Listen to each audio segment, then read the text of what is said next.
There we go.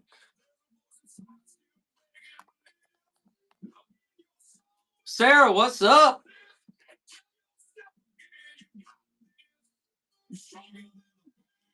This is that song I was telling you guys about. This song hits hard.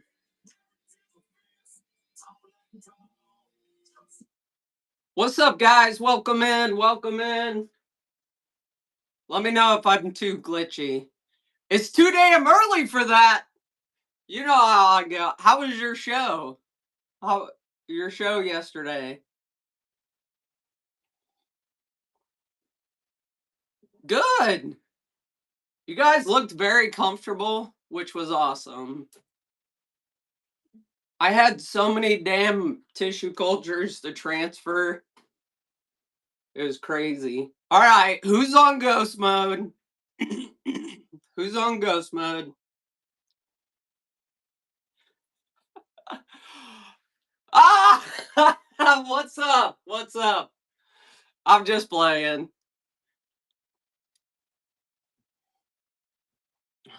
Oh, you got red chatted. What up, Salute?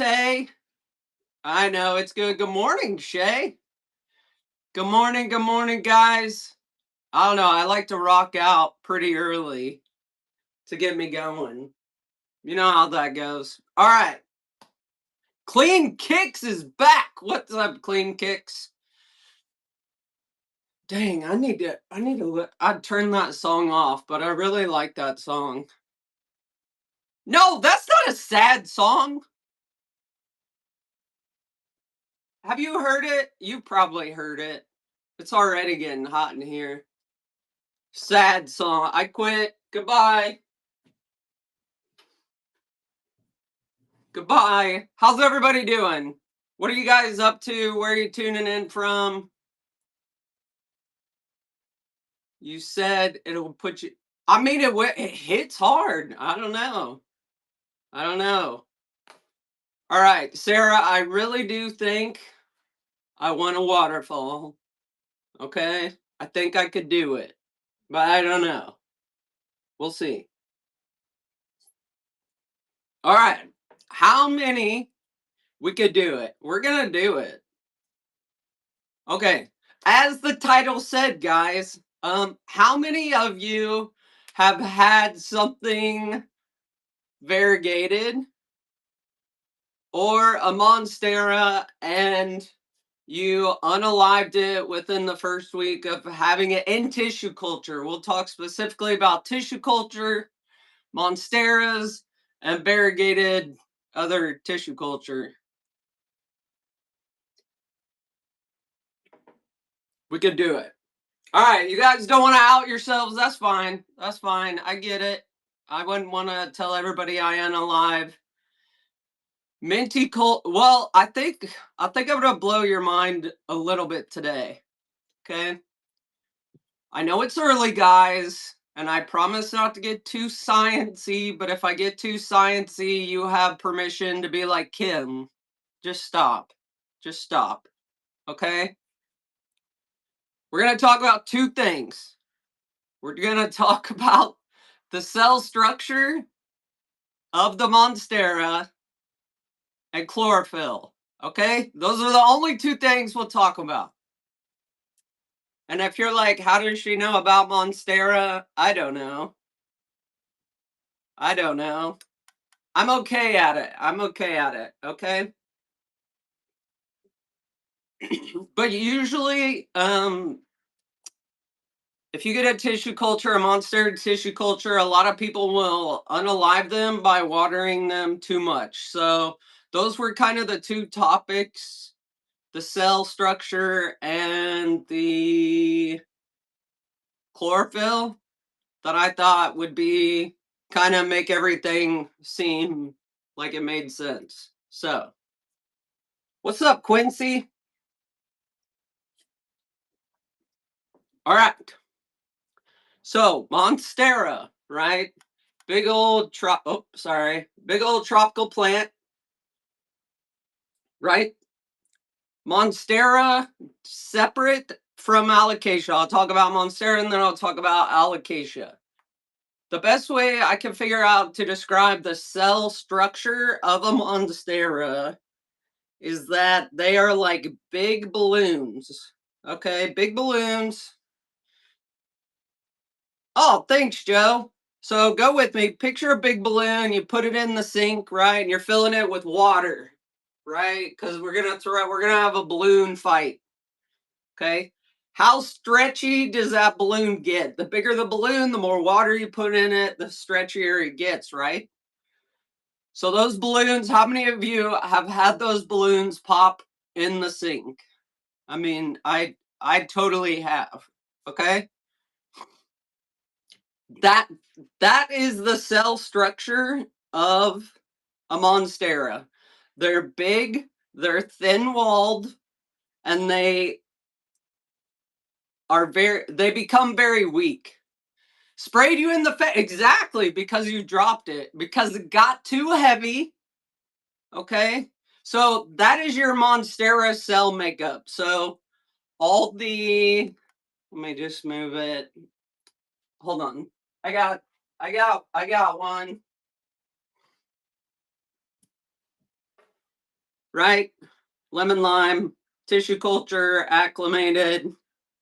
So right, all these cells or all the cells inside the stem are made up of those big balloon like cells. Contrastly, alocasia are like the little tiny balloon that you couldn't fucking like tie up. I have big hands and I could never get that get that one tied up. You know what I'm talking about, right?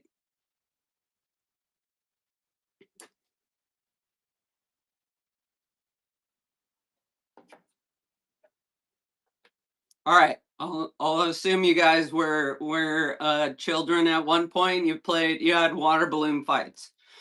So in an alocasia, the stems and leaves and everything like that are made up of those tighter water balloon cells. Okay, that's why they're a little more hardy. They're less susceptible to like the fluctuations and humidity, temperature, water, stuff like that. Okay, does that make sense? We could talk about what type of tissue it is if you guys want to, but yes, sweet. Tay, welcome back. Thank you. Thank you guys. So it'll all make sense kind of towards the end. So just go with me. Your Monstera, big balloon cells, right? Big balloon, alocasia, smaller, tighter balloon cells. Okay. So those are the cell makeup. Chlorophyll. And look, I know most of you guys know what chlorophyll is, but we've had a lot of new people in the plant world, which is awesome. So I'm just going to touch on chlorophyll a little bit. All chlorophyll is the big solar panels. So like this mint Monstera, this chlorophyll, it's got more green than anything else. So essentially think of chlorophyll as solar panels for your plant. Okay? This is how your plant repairs itself, gets hold on, lost my train of thought. It helps with leaf production, the root system, and light. Okay, so the chlorophyll is the green fighting power. So when you get into your variegated plants, right, it basically has like this is a creme brulee, right? If the white is basically worthless. Okay, it looks pretty, but it really doesn't do a whole lot. Oh, thank you for your purchase from the bin. Appreciate it. So essentially, your white doesn't do anything but look pretty. It's like your knickknacks in your grandma's curio cabinet. Okay, that's what white is, in my opinion. This is just my opinion, the research I've done and stuff like that. So if you guys know something different, don't be afraid to chime in. I mean, I'm here to learn too. So essentially, just my opinion. Just my opinion. I gotta put that disclaimer out there. So, like this guy basically has half a solar panel. Okay. So when you think about like the chlorophyll, like we talked about cells earlier, think about the chlorophyll as those little dots on your big solar panels that you see out in the world, right? So each time you have a piece of variegation, you lose that dot of solar panel. Made you guys look. I always work it in. Always work it in. If you look, then you know. So every time you have a piece of irrigation, you're taking out a piece of that solar panel. Okay. So sometimes you guys are left with let me get a pink one. Sorry, appreciate the follows, guys. Let me get a pink one. Because I know a bunch of you people have struggled with pink variegation. Pink, pink is kind of the same in the same realm as white or aria, like just for general purposes. But so right, we got a full solar panel of Monstera here. And then this is a pink black velvet grown from a corm, right? So pink is the same way, right? Essentially, instead of a whole solar panel, we don't even have half a solar panel. We have like a quarter.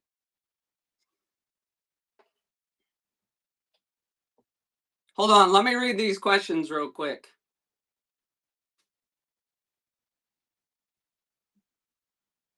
Oh, I don't know, Joe. That's an interesting question. I'm not a cactus person, but if there's a cactus person, read Joe's question. That's a good question.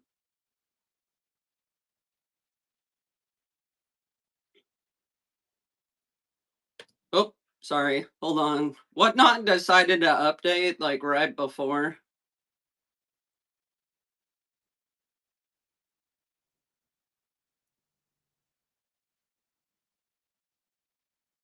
White on the underside.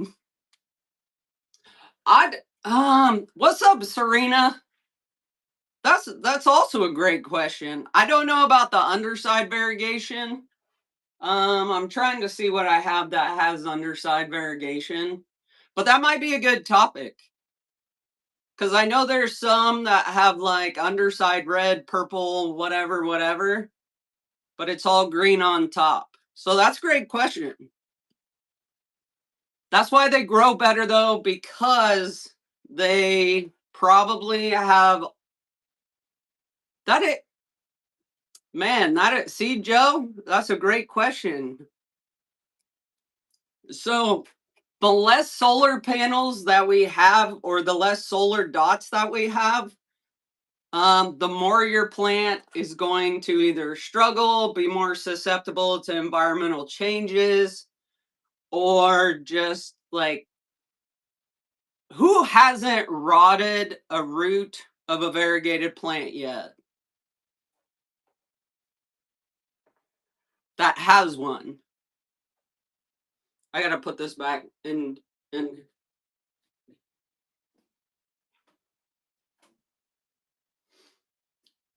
Nobody. That's okay. Does that make sense about the solar panels? So the less solar panels, the less chlorophyll we have, leads to slower leaf production, non-variegated plant. I think I'm gonna help a lot of people today because these questions have been brought up a lot and I love it. I want you guys to be successful. I've learned a lot along the way.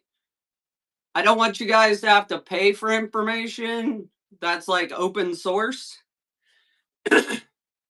So that's what all this is. Like, you guys can go look this stuff up, but I like to teach about it. I might not be the greatest teacher, but here we are. So The less solar panels, the less chlorophyll you have leads to slower leaf production, smaller root systems, longer recovery times, and it makes your plant more susceptible and sensitive to light and water changes. Like not like a fish tank water change, just like watering schedule type thing, right? So the fully green Monstera has like 100% solar panels. A half moon Monstera, like that guy right there, has like 50-60%, right? So the higher variegated your plant is, the less fighting power and battery power it has.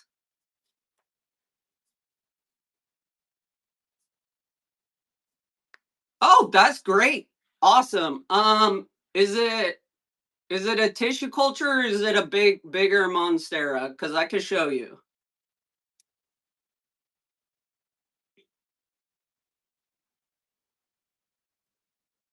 Okay.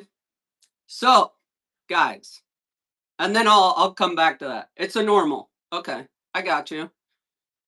So, why overwatering kills your Monstera, your any variegated plant or any plant in general? Okay, because most of us overwater. I was a chronic overwaterer because I thought it needed more love.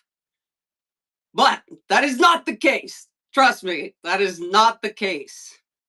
How many of you, when you hear Monstera loves humidity, e- equates that to it's gotta have uh, m- moist soil? I know people don't like that word. How many of you think that it has to have moist soil? Because that is the biggest pitfall for everybody. Okay, what's up, Nappy Roots? Because we overwater because we think it needs high humidity and we think that's putting more moisture in that soil will give it that high humidity. Okay, but when we water log the roots by overwatering, think of it like a sponge, like the sponge you have in your kitchen. That's your brownie plug or whatever substrate. Yeah, exactly. What's up, Jeff? So think of the brownie plug or your substrate like a sponge, right? We got our sponge. It's got a nice breathable holes. It dries out because it sits on your sink for way too long before use. What do? To get it like ready to wash dishes? We soak it in water. Okay. So what that water does is it plugs up all the holes in the sponge. That's why we're able to wash dishes with it. That does not work for your plant. Okay. So if you got a brownie plug, or you have moss or anything like that that can hold a lot of moisture, people will tell you to really wring it out because what that water does is it plugs up those holes, right? So your plant gets zero oxygen, okay? Like everybody's got like a milkshake and you're trying to drink it through a straw and you can't. I shouldn't. That was a bad hand motion. You can't drink it through a straw, right? Because it's clogged. That's what you're doing to your plant's roots, okay? So, how does that equate to the highly variegated stuff? Well, we already know that they're more susceptible to those environmental changes because they don't have a ton of chlorophyll. And all we're doing is plugging up those holes in our highly variegated plant that already, like, the odds are stacked against it for the most part. So when we don't give our plants oxygen by overwatering, they can't breathe. The other thing with Monstera specifically, we were talking about those big balloon cells. Okay, what happens is when we go back to we were filling the big balloon, the big rubbery balloon in the sink with water, and it fills, and then it bursts.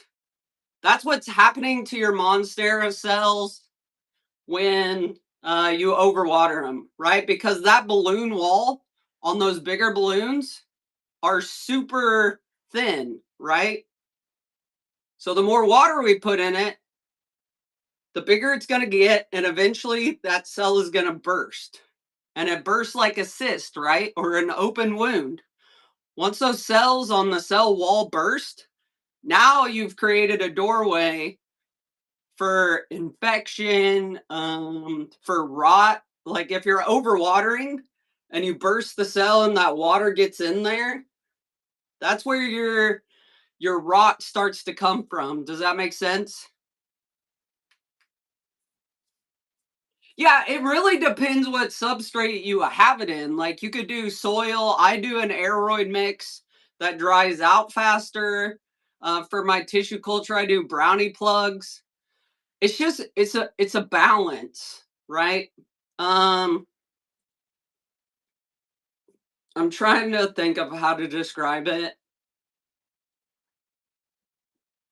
because I use different medias and I just know by now how much each takes. So if it's in a brownie plugs, I keep them relatively not wet, so I have to water them more often.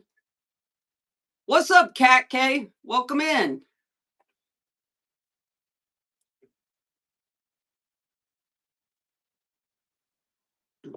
But what kind of mix are you gonna have it in? That's what I should ask. Because I have stuff in different mixes, so I do it a little differently for each one, so I can describe it to each person. Like these guys acclimated in brownie plugs, tissue culture, brownie plug, aeroid. Okay. And then I surrounded it with the aeroid mix that it's eventually gonna grow into. So perfect example. Um, I mean, all this stuff is an aeroid mix for the most part. So, like, I have this guy, Burl Marks Flame, tissue culture, acclimated. I have this in an aeroid mix. Okay, it's got perlite, leca, what else? Orchid bark, and I can't remember everything. But I do like a really heavy watering from the bottom once a week. But if your aeroid mix is super aeroidy and it looks like it's starting to dry out a lot, don't be afraid to come back in a couple days. Like this guy is small. This guy is small. He's in a small pot. He dries out a lot faster than that guy. Okay. So what I'll do is I'll pick it up. Like this is another good way. If you I'll pick it up, and if it feels light, I'm like, it needs water. Okay. So that's where you kind of got to know your plants, right? Because if I pick this guy up, like he's light, usually I do my waterings Tuesday or Wednesday.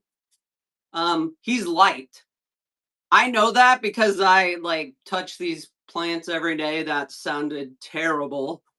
Or I do something with my plants every day. Whereas if I pick this guy up, he's obviously going to be heavier, but I also know kind of the overall weight of him, and he's pretty good with water.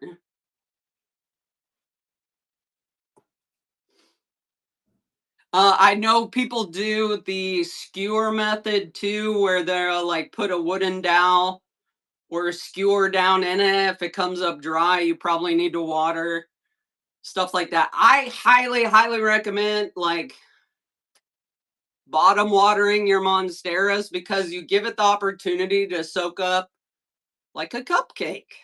Exactly. You give it the chance when you bottom water it, you give it the chance to soak up as much water as it wants to. And even if you've overwatered your like catch pan, you could just take it out and throw the water out.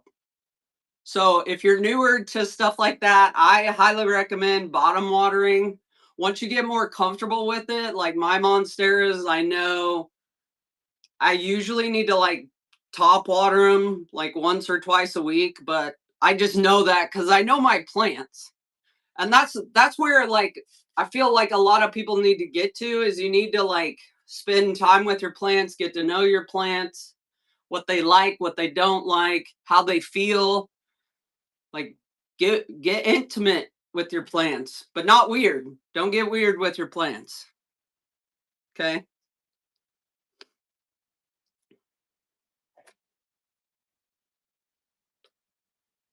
I'll show you the Tycon. And you don't need a moss pole, okay? That's somewhat controversial in my chat from time to time, but I really don't use moss poles, and I'll show you what I mean. Um,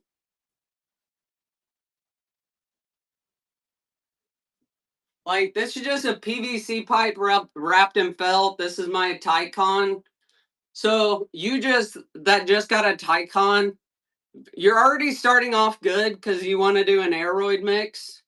That's what all my stuff is in. But this is my Tycon. I have a couple of Tycons. I do believe.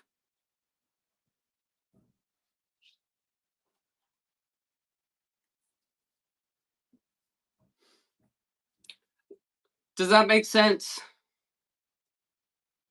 So what that means is high humidity does not equal wet soil. Okay. Mine's that it took a while to get that way. It took a while to get that way. I'll show you the other one.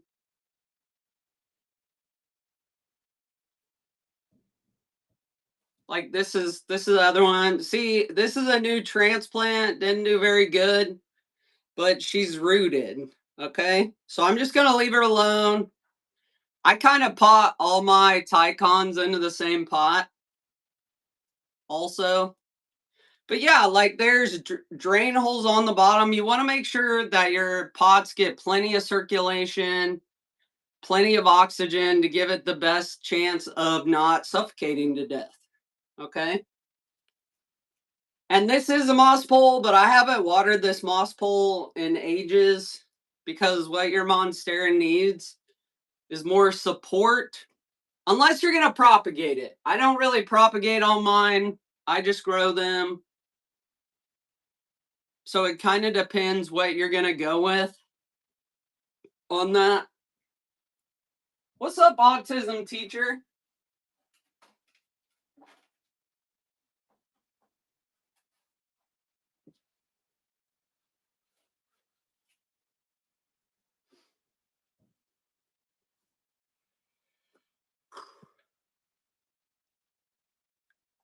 So you're already off on the right track. You have an aeroid mixed. I missed you, Kat. How are you doing? Are you doing all right? Hanging in there?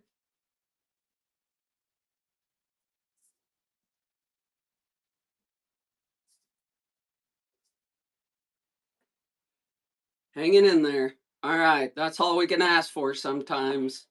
But I need you guys to wrap your head around that high humidity does not equal wet soil.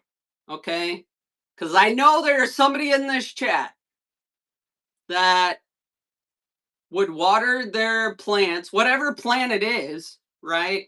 And be like, oh, it likes high humidity. I'm going to water the piss out of the soil or whatever substrate.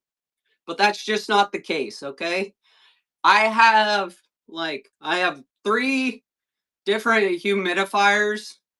One's a heat humidifier, one's just like an old school humidifier, and then I just have this guy down here. So you don't need a tent either. You don't need a tent. I grow all these in my office. It's open air. I got fans on, stuff like that. So you don't have to have a tent. You just need to bring in a little higher humidity. Okay? Exotic and Rare Plant Shop. Cool name. Welcome in. Okay. Oh man, that's awesome. That's See, you're already off to a good start. You don't want to repot it when it's unfurling a new leaf. Like, you're already off to a good start. And if you have any questions whatsoever, you guys can message me anytime. I know I bounce around a lot, but what your Monstera specifically needs is moist air, not soggy roots. Okay? Because those balloons we talked about go into the roots. Oh, that's great. That's great. That's awesome.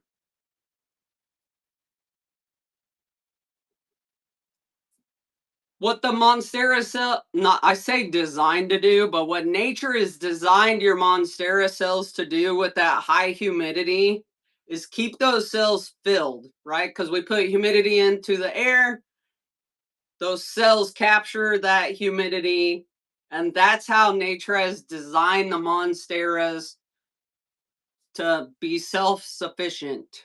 Okay? Does that make sense? Thank you for the follows. You guys, I joke a lot about soggy bottoms, but like it's really true. It's really true. You want your roots to seek the water. I'll show you an example. If you're new to plants, let me know. Butt chuck. You want the roots to seek the water. You don't want it to sit in the water. Think about when you're in the shower for too long and you start to prune, okay, and your calluses become soft and you can pick your calluses off really easy. Like you can equate this to so many different things in life, okay?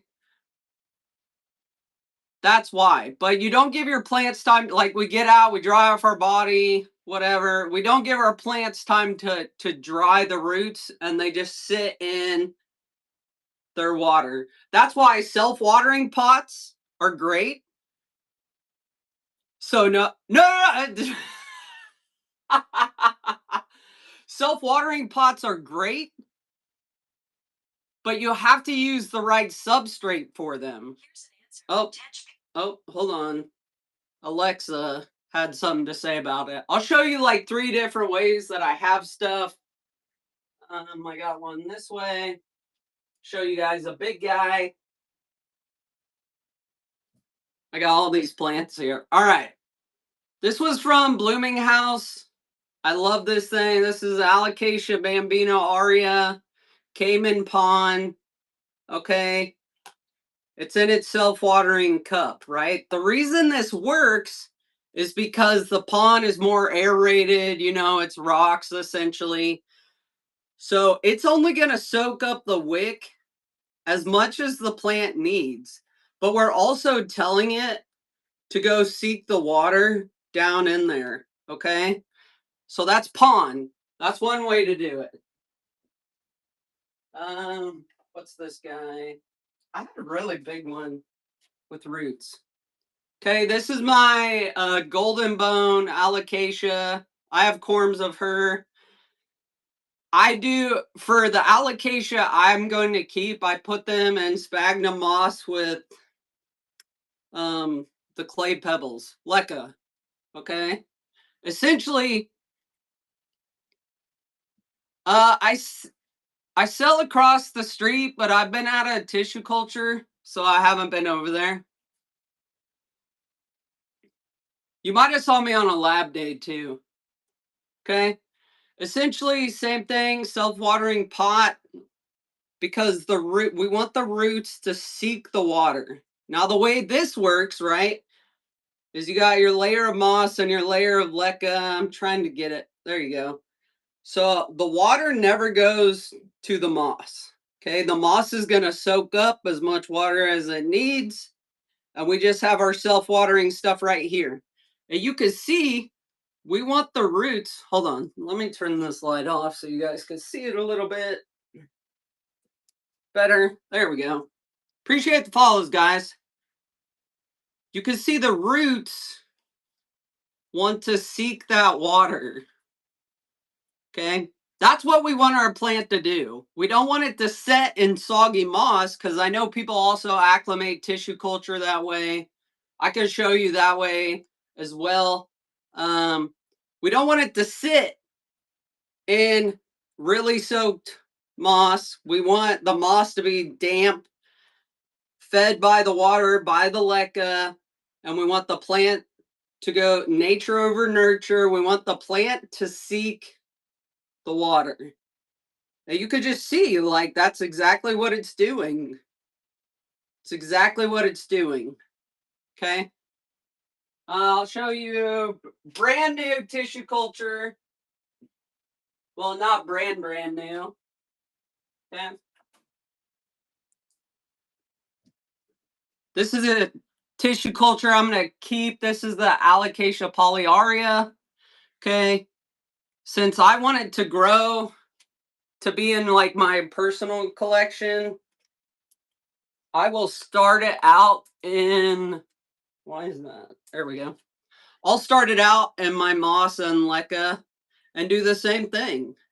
Okay. She's pushing out a brand new leaf. Okay. But I also have this in a humidity box, like one of those shoebox things as well. I think I got a couple more. This is a,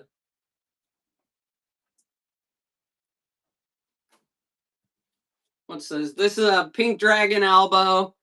Okay, this was corm grown. Let me pull it out. But you can see the roots want to seek the water.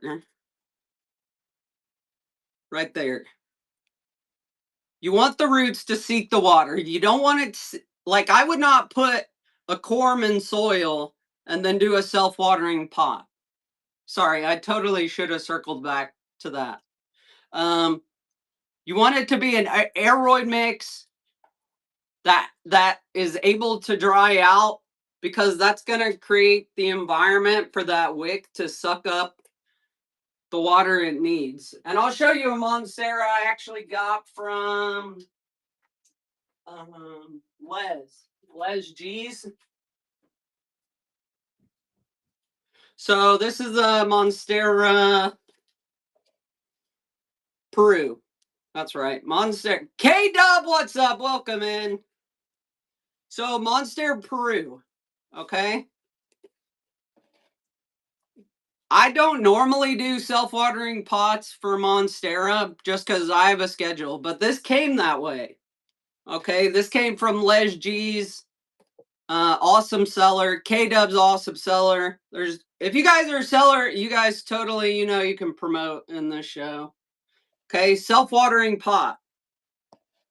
But it's got a really big aeroid mix in it. Okay, it's not like soaked or anything like that.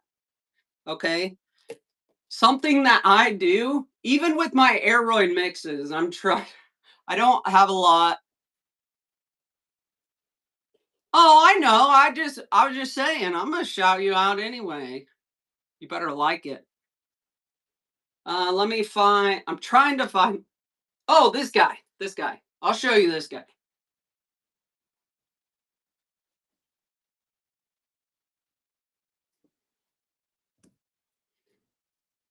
I was trying to find one that I could see. This is a Monstera laniata. Okay. So she's in an aeroid mix. Okay. Just like you were talking about. But even on my aeroid mixes, I'll put like a layer of perlite, gravel, chunky rock, whatever you got laying around. Okay. Because I do not want those roots. I would rather have to water more often than have it sit in its own filthy water. Okay. For days and days and days. So, like this guy, I have to water like every other day sometimes. But there's a balance to be had, right? If I didn't do this perlite, I probably should have just done that big aeroid mix so good to hold water a little better. But I don't want to repot it because I just repotted it like 2 weeks ago. So, but yeah, like if you're worried about overwatering your plant, just throw a layer of perlite. Leaves and things, welcome in. Good morning, my friend. How are you?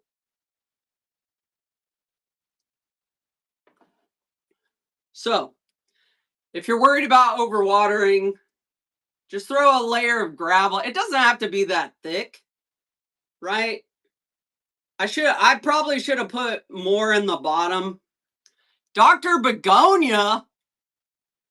That's a name oh, I've seen that name. I was like, that's a new name. It is not. Look, there is somebody on this app looking for a snow-capped begonia. They come into everybody's show and they ask.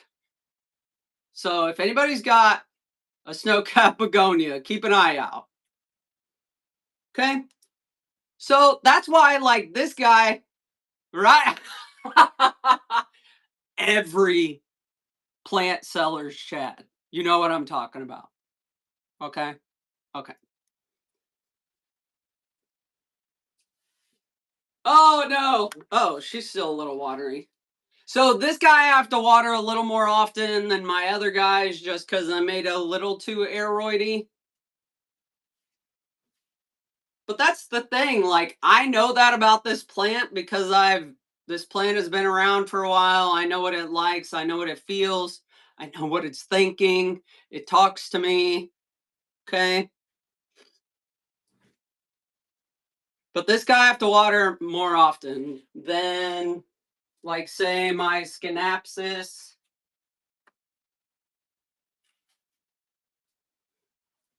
And I do. Like, this is the setup as it sits on my shelf. Okay? Every other day I'll fill this up, let it soak up what water it needs. And if it's you'll learn that about your plant, like my big elbow, I know.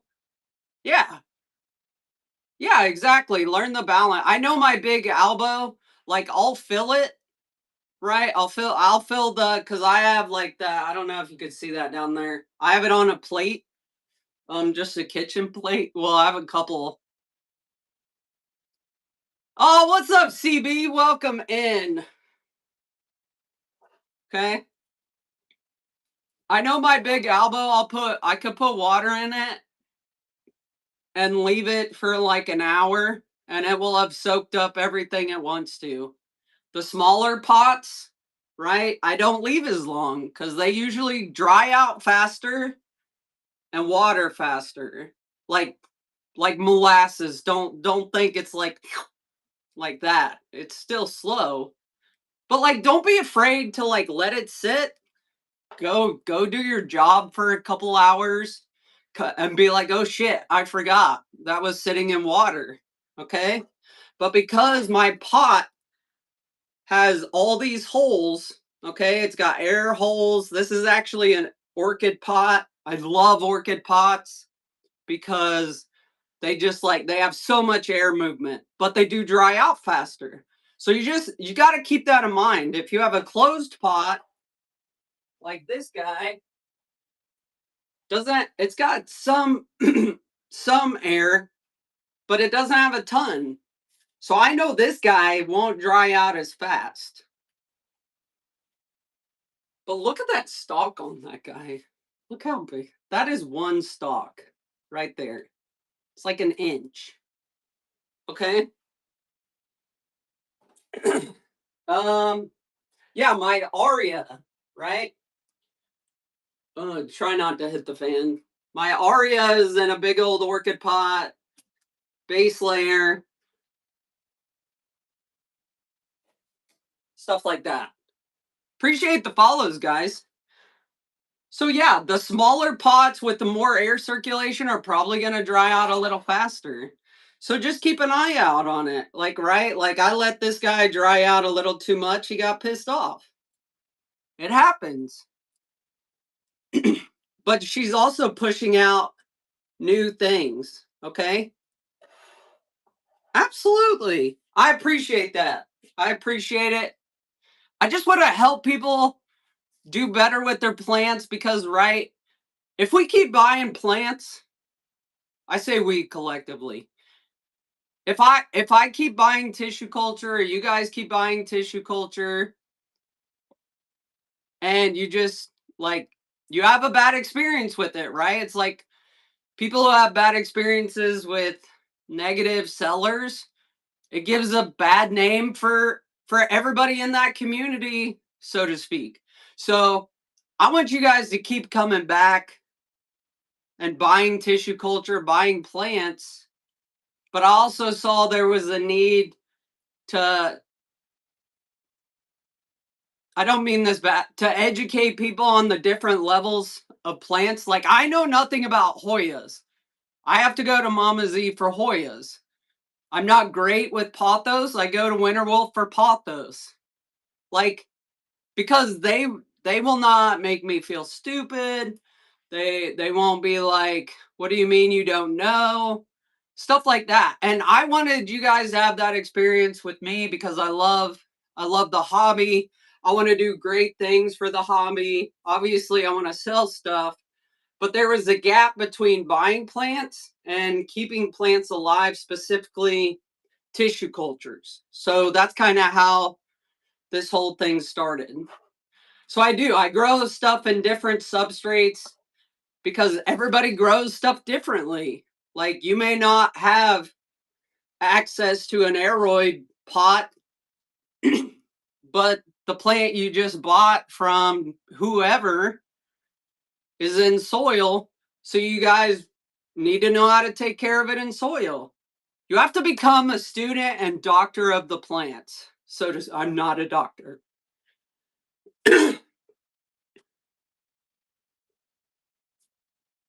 So, I could touch on silica real quick. We talked about it next show. You can go to my YouTube channel and rewatch any of this.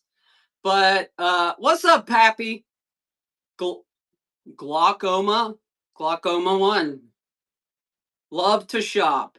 Guys, my shop is loaded if you love to shop. Nah, don't feel bad. I never mind going back because it helps me like remember stuff too. So don't feel bad. Right? Right? So silica, I use it. What silica does, basically the Cliff Notes version of it is, and this was from like peer-reviewed research. Some people say it's snake oil, some people say it works perfect. You did miss class. We started early. But you're busy, I know. Guys, if you're gonna be in Dallas, if you're gonna be at Dallas Plant Con, go see Pappy. That's not his real name, but he will be there with his wife. Follow them on Instagram. They've been showing late night plant TV on their Instagram, and they got a lot of good plants. Mystical Green, welcome in. So the silica, what it does, silica is essentially sand, right? It's watered down sand. And what that does, like we talked about the cells earlier in the balloon example, right? What silica does, Andy, what's up? Andy, have you been on ghost mode this whole time? I'm just playing. What silica does is at the cellular level. Oh man, and you've been listening to me this whole time? Oh, thank you. Happy birthday! Everybody drop happy birthday to Mystical. What's up, Mystical? What silica does on the cellular level, all these cells have tiny little holes, right? Especially in your higher variegated plants. It's sherbet day? Who doesn't love sherbet? Okay. What silica does is essentially your cells are like this in your plant, like at the cellular level. Okay. What that silica does is it goes in and it fills all those holes. Essentially, when you hear people saying makes the white stronger, makes the root stronger, it's filling in those gaps within your plant. So essentially, it's locking. Bamboo. Bamboo is essentially made up. God dang, I gotta watch my. You guys gotta stop me when I'm about to do weird ass hand movements. Okay, can you guys please read my mind? Okay, but bamboo is essentially made up of long stalks of silica. That's one reason it's so erect. God damn it, you guys.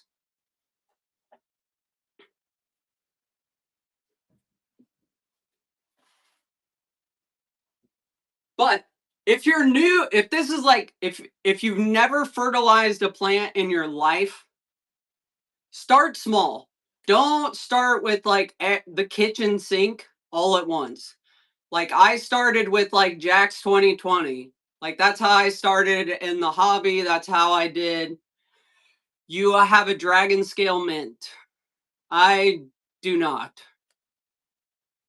But I may have some for Saturday's show. I'm still waiting.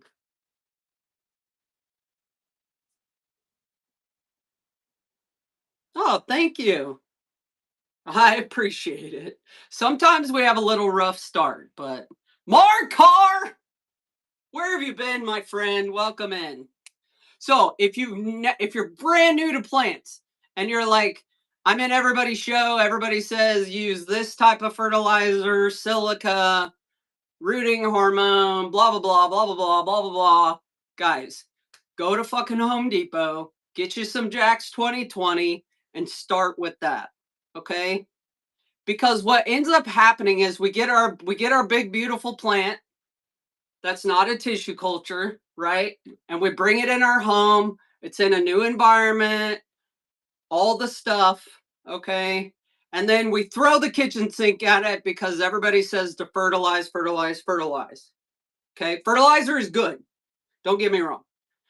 But you if something goes wrong with your plant after you've thrown the kitchen sink at it, you don't know what it did. You don't know what caused your plant to go downhill. What is up next, Jen? How are you? Right? So start with just general fertilizer, okay? Let your plant acclimate. Do like half fertilizer to start with. See how your plant responds. And if it's looking fine, okay? You ain't got no gas in it. So yeah, throwing sinks around. Oh god. Um like yeah, just start with basics. Just start with basics. You can add stuff like I started Jack's 2020, right? I did that and then I added silica. Okay? Like after a month. I added silica. So now I have these two, okay? And then I added the micro whatchamacalls it, okay? I added those. But I didn't do it all at once. Okay? It's like your tissue culture, right? I do not fertilize my tissue culture until they have been like fully acclimated to my environment for like a month. But that's me. Okay? I do the initial soak of the brownie plug in what's the general hydroponic stuff? I do it in root guard and general hydroponics whatchamacalls it. I can't think of the name.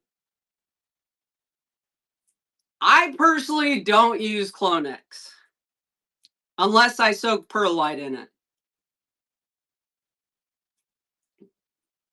Yes, that thing. Uh, hold on. I'll look. Hold on, I gotta go behind the curtain. Rapid start. Rapid start.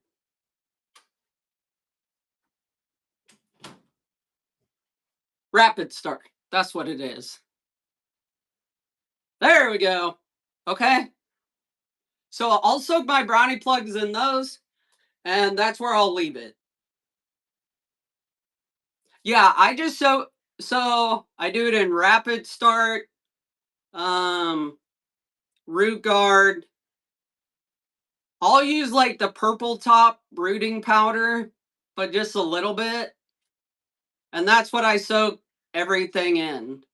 Unless I'm doing the perlite. So you guys see the perlite in the shop. What's up, Spooky Booty? Guys, go follow Spooky Booty, but also go over to Crumb City Cookies. Spooky Booty has a collab cookie with them.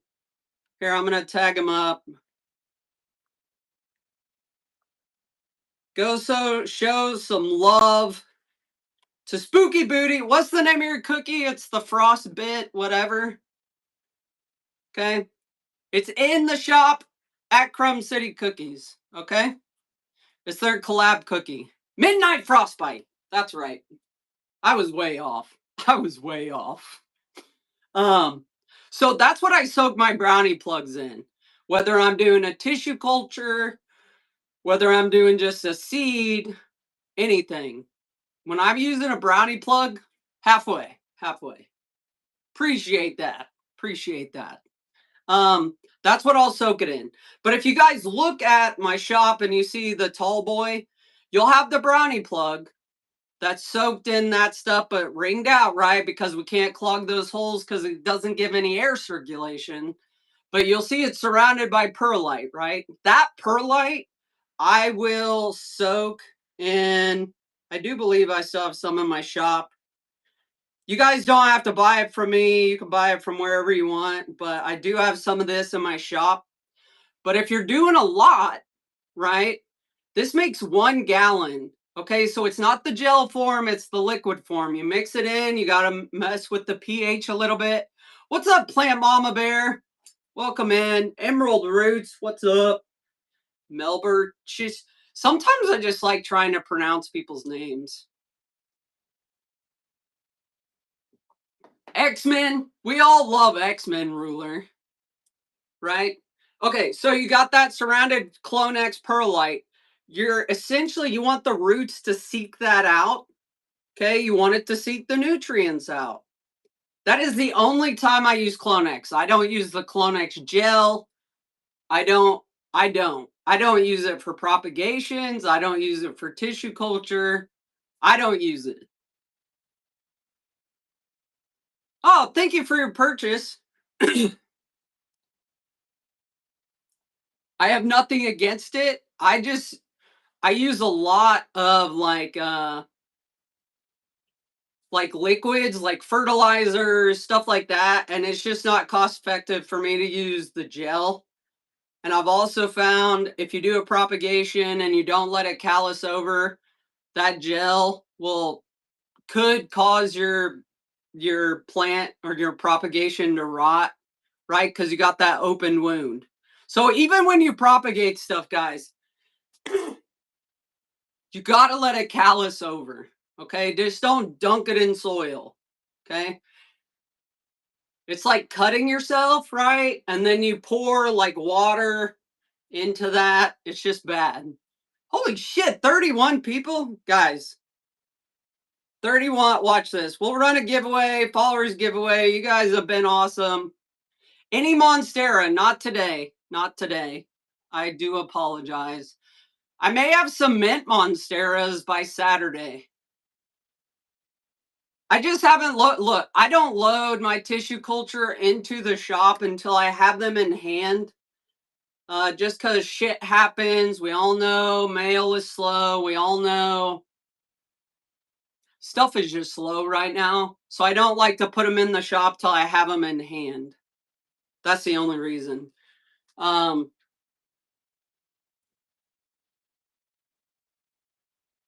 I always run a followers giveaway and then I'm like, thanks for the follows. Thanks. I have, do I have pink variegated corms? Hold on. The only pink variegated one I have is the Nairobi Nights. Okay? And I can show you what it will look like. That's the only thing pink I have right now. Um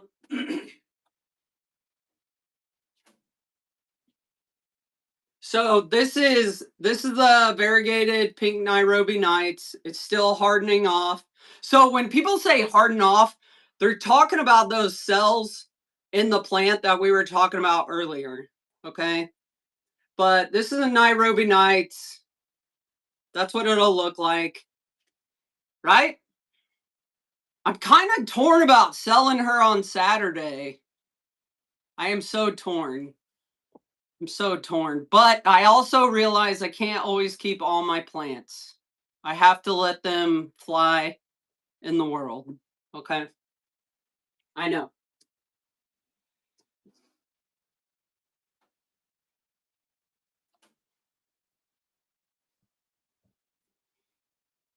Right. And guys, think about it like this, right? How many of you go into shows? I would not. But I have like 5 of them. That's the problem. How many of you go into shows and somebody will tell you not to buy an all white leaf? They call it the death leaf, death row, stuff like that. Okay. You don't buy it because it's got no chlorophyll and it probably will not survive shipping. Okay. So the higher variegated stuff, keep that in mind if you're brand new. Okay. It can be done. Okay. I didn't take any classes other than YouTube and just trial and error. That's how I figured all this shit out. Okay. But I also know people are buying a lot of pink stuff and a lot of variegated stuff like white variegation and aria. So I'm telling you, this will help you. They just need more love. I know. I do have like I got a couple all white things. It can be done, guys. It can be done. I'll show you. Okay, guys. Pro tip of the day. Yep, cut it back. Do not be afraid to cut your plants back. Okay? Don't be afraid. Okay? If you're ever in a pinch and you need a quick humidity dome, these are my rehab tissue cultures. Okay? Rehab tissue cultures. All I did.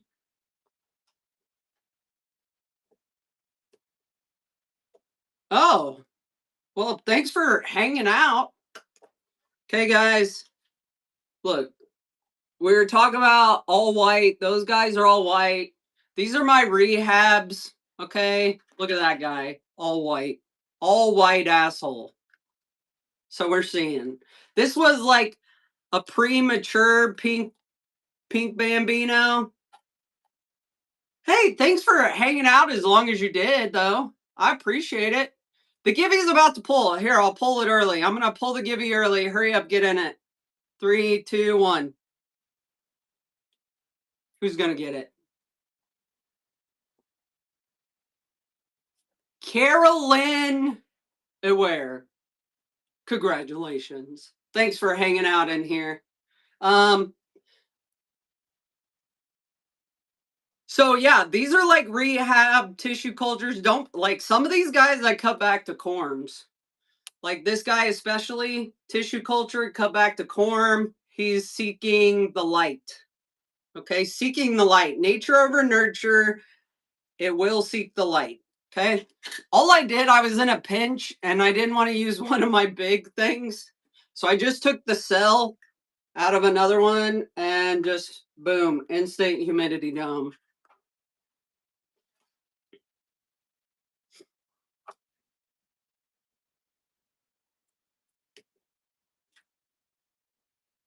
Yeah, they always come. They will come back, guys. They will come back.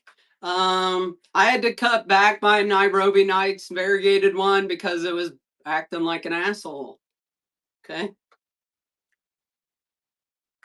So that's what I did. I cut it back.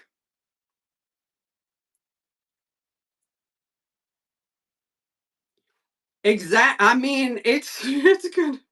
I might have a pink poly, I think, somewhere. Those poly ghost guys, they're good. I don't know how stable they are. Uh, but just like we were talking about the aria and the white variegation, the pink is the same way. Yeah, it should be. It's under my business name, the Pullman House Botanicals. Yeah, guys, I'll multi-stream to Facebook and YouTube. If you guys miss anything or you want to fast forward, that's the best way to do it is YouTube or Facebook. Yeah.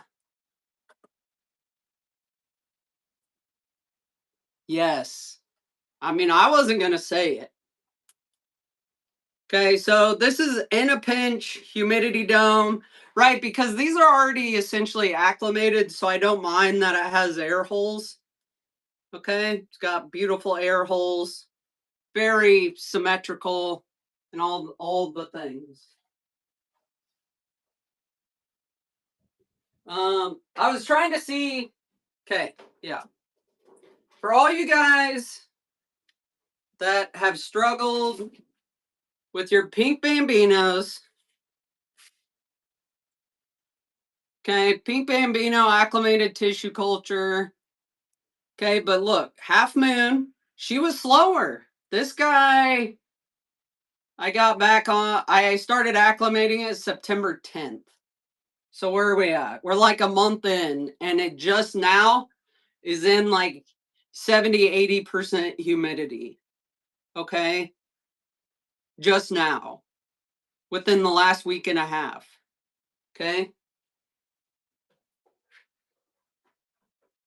they can be acclimated. They can be, guys. They can be. You just have to slow down. You have to slow down, and it's gonna take forever. Okay, but what is better? Spend $40 on a variegated tissue culture or plant, and then get it home and unalive it within a week. Like you can either lose money or lose time. All right, have fun. Have fun at the zip post office. Heather, what's up? So right, this guy. Oh, sorry. Look, it can be done with all white leaves and all pink leaves. Okay, all white leaf, all pink leaf. Where's the other guy? All white leaf. Okay, you just got to go slow. And she does survive. Well, she isn't a brownie plug, but she does survive the tug test. But this is an example, like, right, I'll put it in a brownie plug. Once I go to acclimate it, I'll circle it around with the aeroid mix till it busts out of the brownie plug. That's it.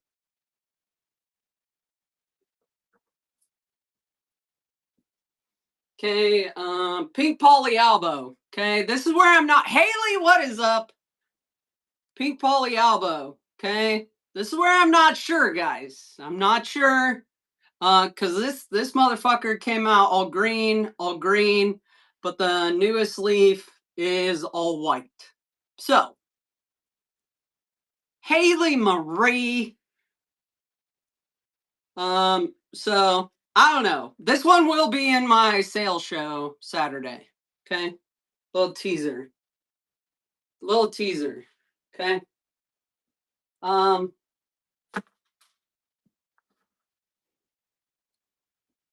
God bless it. Dropping perlite everywhere. Alocasia amazonica. A offshoot. Yeah, it is an offshoot. Exactly. It's not even, I don't know. When I moved it over, I'm pretty sure that it had that main stem and that was just a offshoot. So yes. So I don't even know if the main one will go back to pink. Cause that was a very contaminated one. So I cut it back all the way to a corm and then it grew. So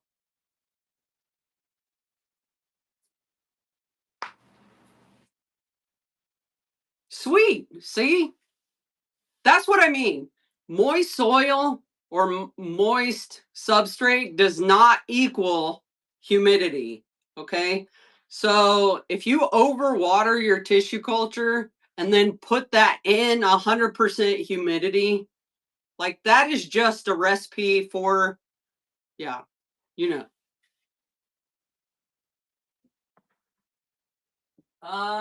Let me, like this guy. This is another pink polyalbo tissue culture. You can't really see because of the cup. Here's some info about God, shut up, Alexa. So this one I'm going to keep, so that's why I have it the way I have it.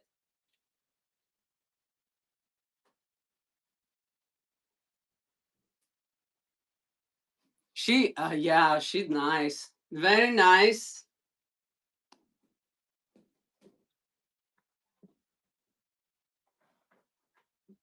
Okay. And look, all I have is all my acclimated stuff. Zenith humidity dome with the top halfway open. Okay. Do you guys have any other questions? So just to like recap, as long as I didn't bore you guys to death, waterlogged roots equal no oxygen. Weak cells within your cell wall. I know. Why was there no pole? I know. Is that your question? The weak cells? I know. I knew it. I knew it. I was struggling with thinking of a pole this morning. For real. And high humidity does not equal wet soil. Like if that is the biggest takeaway. High humidity does not equal moist soil. All right, let me see here. Oh, that's a good idea. Why didn't I think of that? Ask ChatGPT to make it. We ask him to do everything else. Why don't we ask him to do that?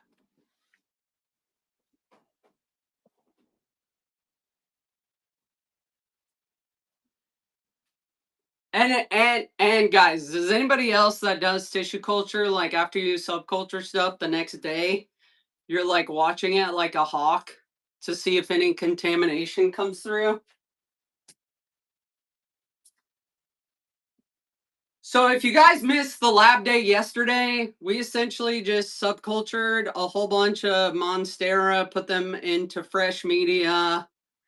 So not only do I import tissue culture, I also take care of them at home, do my own, stuff like that. So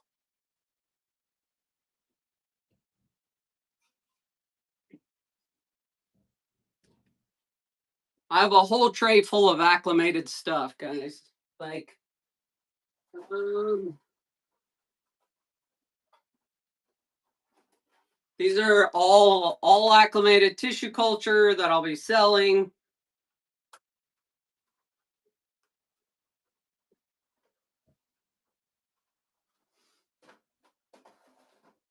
Except for the anthurium. I do have some anthurium that were grown from seed that I'll be selling. So, well, I appreciate that.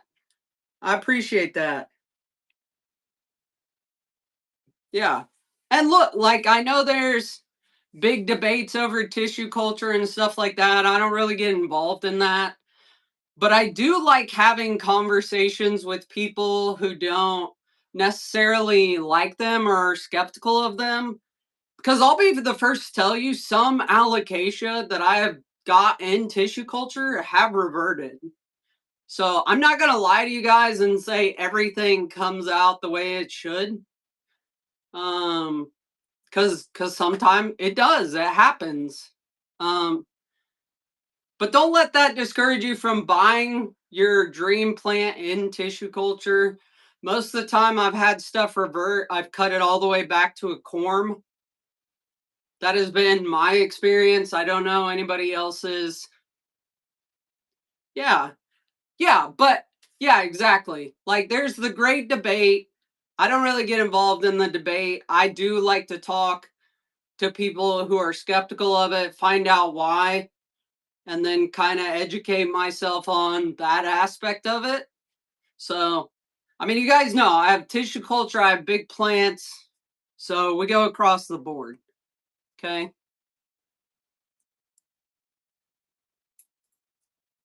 All right. Are you guys ready? Well, first of all, thanks for hanging out. Okay. Sometimes I get a little rough start, but once I get going, we end up doing pretty good. Okay. So if you guys like content like this or you want more education on something specific, just shoot me a message and we'll cover it. Usually on Tuesdays. Tuesday mornings work really good. Oh, IT town hall. That is an oxymoron if I've ever heard one. Okay. Um, and I encourage, like, I don't know everything. Go into other people's lives, chat GBT, learn your specific plant. Like, right, I do alocasia and I do monsteras. That and I have one Hoya thanks to Mama Z. So I do not have a plethora of 50 million different plants. I focus on alocasia and monstera. So I'll be the first to tell you I don't know a damn thing about succulents, begonias, or whatever else. And I'm not afraid to tell you guys that. But I will tell you, go find Mama Z for Hoyas. I don't know succulent people. Please, do you do Hoyas? Lulu posh plants, snow like begonia queen, concentrate. Yes, exactly. I think that's where people struggle and get overwhelmed is you have 50 million different plants and then each one of them carry a different aspect, right? Like my brother, they run a greenhouse, right? Up in Wisconsin. This is the time of the year they do the what's the name? The fall plants. It's not coming to me. It'll come to me. Mums. Oh yeah, I'm going to my brother's in 2 weekends. So I may do a live tour just so you guys can see that greenhouse. Correct. Oh, pothos. Winter Wolf Arts Garden. She does pothos. So there are people on here that will educate you guys on the different plants. Okay. Yeah. The whole I'll show you hold on. And then we'll do the quote of the day, guys. We'll do the quote of the day. Because of her, I was able to have this gorgeous Hawaiian pothos. Okay.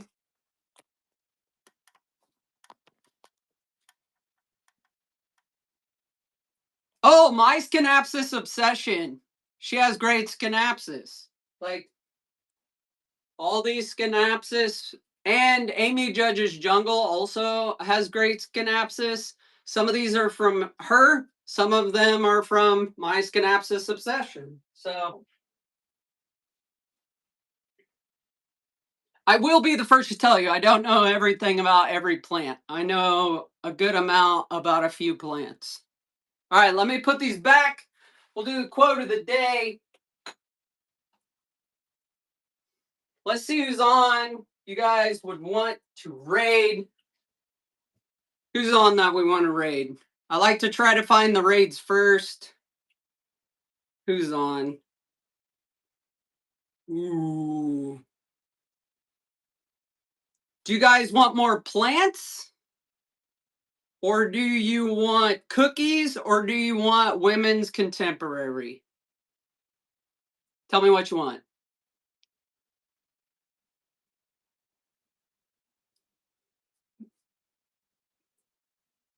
You want it all. Oh, you want women's contemporary. Definitely. All right. Quote of the day, guys.